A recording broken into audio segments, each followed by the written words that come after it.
আওয়ামী লীগের নির্বাচনে অংশ নেওয়ার সুযোগ নেই বলছেন ইসি মাসুদ। এদিকে নুসরাত ফারিয়াকে গ্রেপ্তারে বিব্রত উপদেষ্টা ফারুকী। জানাবো বিএনপিতে ভারতের এজেন্ট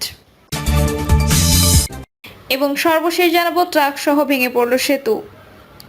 শুনছিলেন সংবাদ শিরোনাম, এবারে বিস্তারিত। আওয়ামী লীগের নির্বাচনে অংশ নেওয়ার সুযোগ নেই বলছেন ইসি মাসুদ। রাজনৈতিক দল হিসেবে আওয়ামী লীগের নিবন্ধন স্থগিত করেছিল নির্বাচন কমিশন।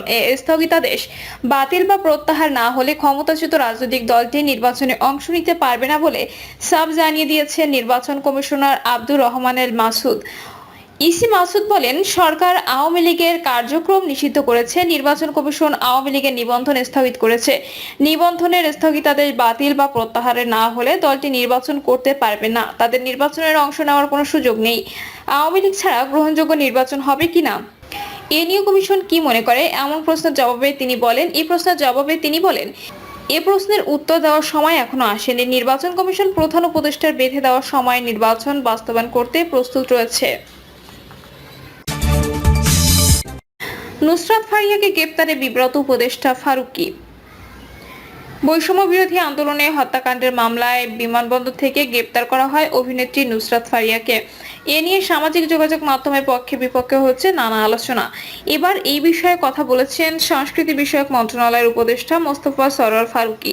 নুসরাত ফারিয়ার গ্রেপ্তারের ঘটনায় তিনি বিব্রত হয়েছেন বলেও জানান।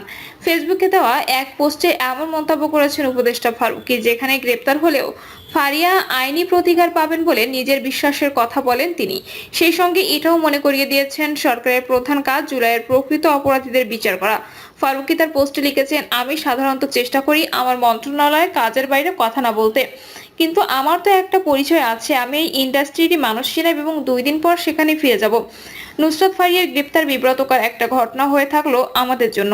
ফারুকী আরো বলেন, আমাদের সরকারের কাজ জুলাইয়ের প্রকৃত অপরাধীদের বিচার করা। ঢালাও মামলার ক্ষেত্রে আমাদের পরিষ্কার অবস্থান, প্রাথমিক তদন্তে সংশ্লিষ্টতা না থাকলে কাউকে গ্রেপ্তার করা যাবে না এবং সেই নীতির অনুসরণ করা হচ্ছিল। কেন বিমানবন্দরে গ্রেপ্তার হলো নুসরাত ফারিয়াকে তা জানিয়ে ফারুকী বলেন, আওয়ামী লীগের সাবেক রাষ্ট্রপতি আব্দুল হামিদের বিদেশ গমনকে কেন্দ্র করে ক্ষোভের পর ওভার নার্ভাসনেস থেকে হয়তোবা এইসব ঘটনা ঘটে থাকতে পারে। কয়েকদিন আগে ব্যারিস্টার আন্দালিব পার্থের স্ত্রীর সঙ্গেও এরকম একটা ঘটনা ঘটেছে। এইসব ঘটনা কোনোভাবে সমর্থনযোগ্য নয়। বিএনপিতে ভারতের এজেন্ট।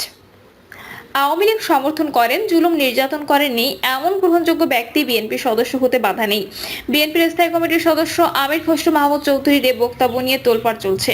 গত শনিবার চট্টগ্রাম বিভাগীয় পর্যায়ে সদস্য ফর্ম বিতরণ ও নবায়ন কার্যক্রম অনুষ্ঠানে বিএনপি এই বার্তা দেন। বিএনপির এই নেতা আরো বলেছেন, আওয়ামী লীগের চিহ্নিত দোসররা বিএনপির সদস্য হতে পারবেন না। তবে একজন ভালো লোক আওয়ামী লীগের চিহ্নিত দোসর নন, কিন্তু সমাজের গ্রহণযোগ্য ব্যক্তি, কখনো রাজনৈতিকভাবে অস্থিরতা সৃষ্টি করেননি, বিএনপির কার্যক্রমকে প্রতিহত কিংবা বাধাগ্রস্ত করার চেষ্টা করেননি, বিএনপি নেতাকর্মীদের হয়রানি করেননি, পারলে পরোক্ষভাবে সহযোগিতা করেছেন। তাদের বিএনপির সদস্য করতে বাধা নেই। আওয়ামী লীগ নিষিদ্ধে গোটা জাতি যখন ঐক্যবদ্ধ, ফ্যাসিস্ট হাসিনার বিচার প্রক্রিয়া যখন শুরু হচ্ছে, তখন বিএনপির দায়িত্বশীল নেতার মুখে এমন উক্তি রাজনীতি সচেতন মানুষ কিংকর্তব্য বিমূঢ়। সত্যি কি বিএনপি দিল্লির এজেন্ডা বাস্তবায়নে আওয়ামী লীগকে পুনর্বাসনের পথে হাঁটবে? ফখরুদ্দিন মঈনুল আহমেদের সরকারের সময়ের মতো সত্য ও জবাবদিহিতা কমিশনের মতো আওয়ামী লীগের লোকজনকে দুধের মতো সাদা ফকফকা সার্টিফিকেট দিয়ে বিএনপিতে নেবে? 2008 সালে সাবেক বিচারপতি হাবিবুর রহমান খানের নেতৃত্বে ট্রুথ কমিশন গঠন করে কোটি কোটি টাকার বিনিময়ে 456 জন চিহ্নিত দুর্নীতিবাজকে ক্লিন ব্যক্তি সার্টিফিকেট দেওয়া হয়েছিল। ভারতের আনন্দবাজার পত্রিকা ইতিমধ্যে রিপোর্ট করেছেন, আওয়ামী লীগ নিষিদ্ধ হতেই সেই দলের সমর্থক ও পরিচ্ছন্ন ভাবমূর্তি নেতাদের দলের টানতে সক্রিয় হলো বিএনপি। বিএনপি নেতা আমির খসরু মাহমুদ চৌধুরী বলেছেন, আওয়ামী লীগের চিহ্নিত সঙ্গীরা বিএনপির সদস্য হতে পারবেন না। তবে সমাজে গ্রহণযোগ্য কোনো ব্যক্তি যিনি আওয়ামী লীগের সমর্থক ছিলেন তাকে দলে নিতে অসুবিধা নেই। ভারতের আরো কয়েকটি পত্রিকা এই নিউজ গুরুত্ব দিয়ে প্রকাশ করেছেন। ভারতের গণমাধ্যম এই খবর এত গুরুত্ব দিয়ে প্রচারের রহস্য কি? এখন প্রশ্ন উঠেছে, আওয়ামী লীগের গ্রহণযোগ্য ব্যক্তি চেনার উপায় কি? 2014, 2018, 2024 সালে পাতানো নির্বাচনে যারা নৌকার পক্ষে প্রচারণা চালিয়েছেন তাদের গ্রহণযোগ্য ব্যক্তি ধরে নেওয়া হবে। 15 বছর খুন, গুম, এমনকি জুলাই আগস্টের অভ্যুত্থানের সময় যারা আওয়ামী লীগকে সমর্থন জানিয়েছে তারা কি গ্রহণযোগ্য ব্যক্তি?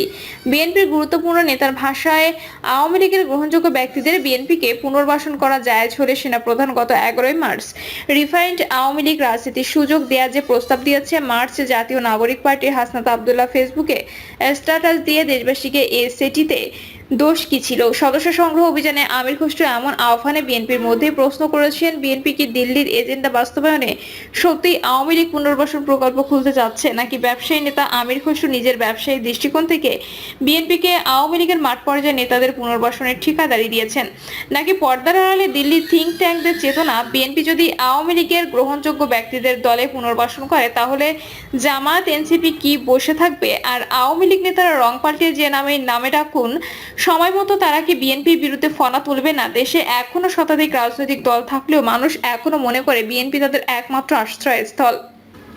হিন্দুত্ববাদী ভারতের আগ্রাসন বিরোধী মানুষের চিন্তা চেতনা বিএনপি ধারণ করে, সেটি তারেক রহমানের বিভিন্ন বক্তৃতায় প্রকাশ পাচ্ছে। বেগম খালেদা জিয়া দেশে প্রত্যাবর্তনে মানুষের স্বাগত জানানোর দৃশ্য সে বার্তা দেয়। জুলাই আগস্ট অভ্যুত্থানের রাজনৈতিক ও সামাজিক শক্তিগুলোর কমন শত্রু ফ্যাসিস্ট হাসিনার নেতৃত্বাধীন আওয়ামী লীগ। 5ই আগস্ট হাসিনা পালিয়ে দিল্লি যাওয়ার পর তাকে রিসিভ করেছেন দেশটির নিরাপত্তা উপদেষ্টা অজিত দোভাল। 8ই আগস্ট অন্তর্বর্তী সরকার গঠনের পর দিল্লি নানাভাবে বাংলাদেশের অস্থিতিশীল পরিবেশ সৃষ্টির চেষ্টা করে। ষড়যন্ত্রে ব্যর্থ হওয়ার কৌশল পাল্টে বাংলাদেশ আওয়ামী লীগকে পুনর্বাসনের নতুন কৌশল নিয়েছে। কৌশলের অংশ হিসেবে তথাকথিত পরিচ্ছন্ন নেতা শিরিন শারমিন, সাবেক হোসেন চৌধুরী গ্যাংদের নেতৃত্বে রিফাইন আওয়ামী লীগ প্রতিষ্ঠার চেষ্টা করে। কিন্তু বাংলাদেশের মানুষ ও রাজনৈতিক দলগুলো হিন্দুত্ববাদী ভারতের হাসিনা পুনর্বাসন চাণক্য নীতি ধরে ফেলে। অতঃপর অন্য দলে তৃণমূল পর্যায়ে আওয়ামী লীগ নেতাদের পুশিন করে নিজেদের শক্তি ধরে রেখে ঝোপ বুঝে কোপ মারার কৌশল গ্রহণ করে। আমির খসরু চৌধুরী কি সেই এজেন্ডা বাস্তবায়নে আওয়ামী লীগের গ্রহণযোগ্য ব্যক্তিদের বিএনপি নেয়ার পরামর্শ দিচ্ছেন তৃণমূল নেতাদের?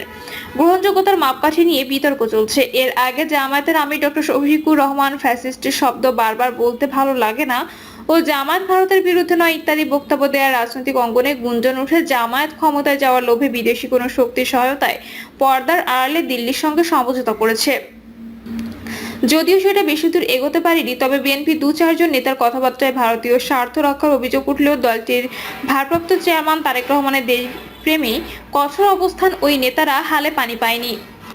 তারেক রহমান একদিকে অন্তর্বর্তী সরকারকে ব্যর্থ করা যাবে না বলছেন, অন্যদিকে দলের নেতাকর্মীদের সতর্ক করে বলছেন আগস্টে খুনি স্বৈরাচারী দেশ থেকে পালিয়ে গেছে। এই স্বৈরাচার একদিন একটি কথা বলেছিল, ভারতকে যা দিয়েছি তা ভারত সারা জীবন মনে রাখবে।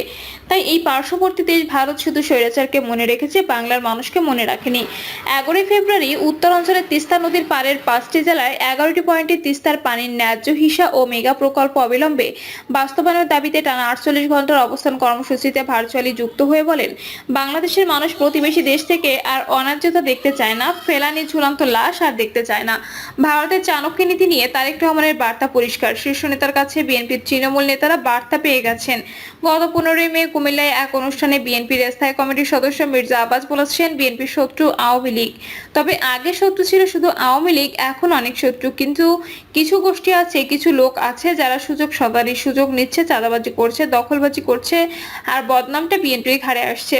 এখান থেকে আমাদের সাবধান থাকতে হবে। দীর্ঘ 15 বছর আওয়ামী লীগ যেভাবে বিএনপি নেতাকর্মীদের উপর জুলুম, নির্যাতন, হামলা মামলা করেছে, তাতে তৃণমূলের কোনো আওয়ামী লীগ নেতা বিএনপিতে যোগদান করলে বিএনপির নেতাকর্মীরা কি টিকতে পারবে? গর্তে লুকিয়ে থাকা আওয়ামী লীগ নেতাদের হাতে কোটি কোটি টাকা, তারা টাকা দিয়ে সবকিছুকে বশীকরণের চেষ্টা করবে না। একসময় বুঝে আওয়ামী লীগ কোটি কোটি কর্মী সমর্থক মুজিববাদী চেতনায় ফিরে যাবে। ফলে আমির খসরু ভাষায় গ্রহণযোগ্য আওয়ামী লীগ নেতাদের বিএনপির সদস্য করার সিদ্ধান্ত হবে আত্মঘাতী। বিগত 3টি জাতীয় নির্বাচন হয়েছে দিল্লির নীল নকশা অনুযায়ী। সে নির্বাচনে নৌকার প্রার্থী হওয়ার মানেই নির্বাচিত। তারপরও ট্রান্সপারেন্সি ইন্টারন্যাশনাল বাংলাদেশ ও সুশাসনের জন্য নাগরিক জরিপ অনুযায়ী জাতীয় সংসদে 75% এমপি ছিলেন ব্যবসায়ী। আওয়ামী লীগ দলের নেতাদের বদলে এমপি পদ বিক্রির বাণিজ্য করায় ব্যবসায়ীর কোটি কোটি টাকা খরচ করে এমপি হন। এখন তথাকথিত গ্রহণযোগ্য আওয়ামী লীগ নেতাদের বিএনপিতে ফেরালে রাজনীতিতে হর্স ট্রেডিং এর মতো কেনাবেচা শুরু হয়ে যাবে। কারণ বিএনপি নিষিদ্ধ আওয়ামী লীগ নেতাদের দলে ফেরালে জামায়াত ও জাতীয় নাগরিক পার্টি ও অন্যান্য দল কি বসে থাকবে? ভারত শত শত কোটি টাকা খরচ করে ভিন্ন ভিন্ন প্ল্যাটফর্ম থেকে আওয়ামী লীগের নেতাদের প্রার্থী করে ভোট কিনে এমপি করবেন না, তার নিশ্চয়তা কোথায়? 2024 সালের 18 ডিসেম্বর নারায়ণগঞ্জে বিএনপি রাষ্ট্রকাঠামো মেরামতের রূপরেখা 31 দফা বাস্তবায়ন শীর্ষক এক কর্মশালায় বিএনপির ভারপ্রাপ্ত চেয়ারম্যান তারেক রহমান বলেছেন, স্বৈরাচারের মাথা পালিয়ে গিয়েছে কিন্তু তাদের লেজ রয়ে গেছে।